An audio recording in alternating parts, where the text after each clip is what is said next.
Hi and welcome, I'm Rob. Today we are looking at the Cross of Coronado from the Indiana Jones and the Last Crusade. This is a constantly racing mind.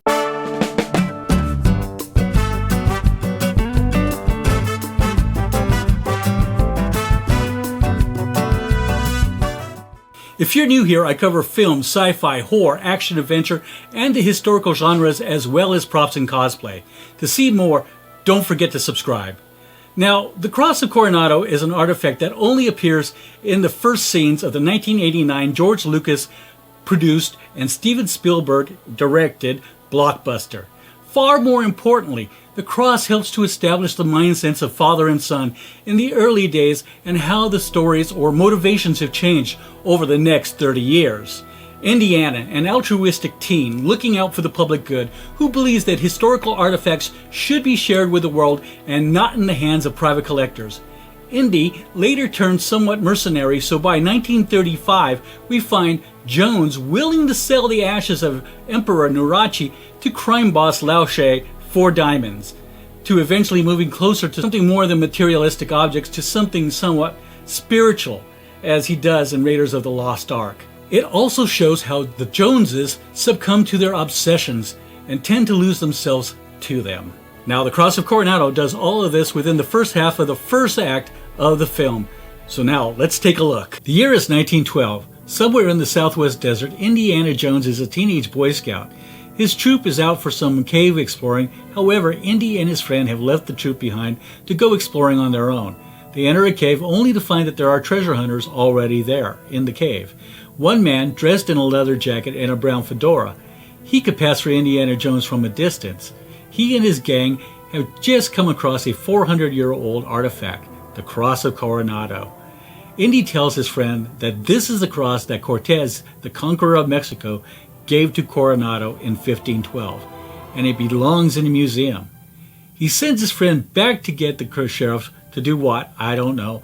After a long drawn-out chase on a train that is transporting a circus from to their next town, the gang, led by the man in the leather jacket and fedora, chase him toward the back of the train where he finally escapes and runs for home. It is revealed that Jones Sr. was intent on his passion project as he writes into his diary, the Grail Diary. Moments later, his friend from Boy Scouts, whom he sent to get the sheriff, arrives, blowing his trumpet to announce his arrival. The sheriff walks in with the treasure hunter gang behind him. "Do you still have it?" the sheriff asks Indy. Indy gives it to the sheriff, who tells him that it was reported stolen earlier that day. Roscoe, the Bowery boy, runs out to give the cross to a man in a white Panama hat. The man in the leather jacket and brown fedora takes off his hat, places it on young Indiana Jones's head, and tells him, "You lost today, kid, but you don't have to like it." The next thing you know, we are out in the middle of the ocean in the midst of a storm. Indy looks up just in time to get punched in the face. We can see the man with the white Panama hat come down from the bridge area to the main deck to reclaim his cross. Indy tells him that the cross belongs in the museum again. The sailors go to throw Indy into the raging sea and leave him to drown, but of course he escapes their clutches as the boat is thrown from side to side.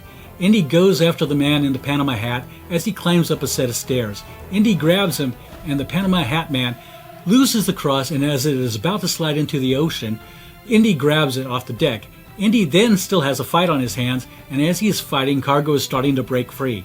Once again, Indy breaks free from these people, climbs to the top of some crates, grabs a cargo line, and swings out over the ocean. In the meantime, knocking over several large drums, they catch on fire and crash into the deck. Indy lands in the water with the cross as the cargo ship, the Coronado, sinks into the deep. Back at the college where he teaches, Professor Jones is finishing a class when Marcus Brody arrives. Indy concludes the sale of the cross to the National Museum, where Marcus is the curator. And that is the last we hear or see of the Cross of Coronado. Okay, let's go ahead and open this up. The Cross of Coronado was a jewel-encrusted golden crucifix with a chain. It was believed to contain a piece of the true cross upon which Jesus Christ was crucified. As you may notice, I got this from Amazon. Francisco Vázquez de Coronado y Luján, born in 1510 and died in 1554, was the Spanish governor of the Kingdom of Nueva Galicia. He was also an explorer and a conquistador who in 1540, based on an overly embellished report by Friar Marcos de Niza, who was the first European in what is now the state of Arizona. Fray Marcos de Niza, at the age of 44 in 1439, traveled north from Mexico to Arizona and up to Hopi and Navajo territories, and then through to the present-day New Mexico. Over to the Zuni peoples, he said he saw the 7 cities of gold.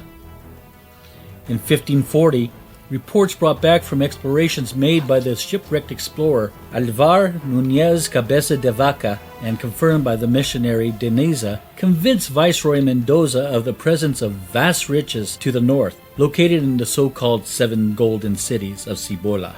Many of the internet asked the question, is the Cross of Coronado real? The answer is no. Coronado did not go to Utah but bypassed it into New Mexico. According to Indy fandom, the cross was supposedly given to him by Hernan Cortez in 1521. However, Vázquez de Coronado was only 11 at the time, and he was still in Spain. That being said, the cross may have been based on the cross of Emperor Justin II, Eastern Emperor of Rome. The cross, called Crux Vaticana, or the Vatican Cross, was given to the people of Rome by the emperor sometime around 568 or 569 AD.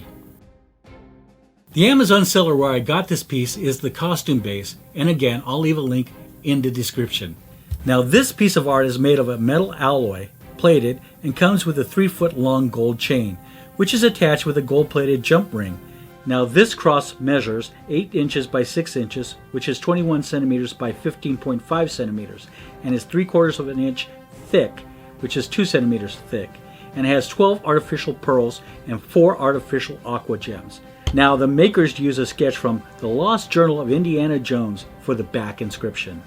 The Cross of Coronado, a beautiful piece of artwork with the icon of Christ in the form of a crucifix, and beautiful imitation pearls, and the nice deep blue gemstones.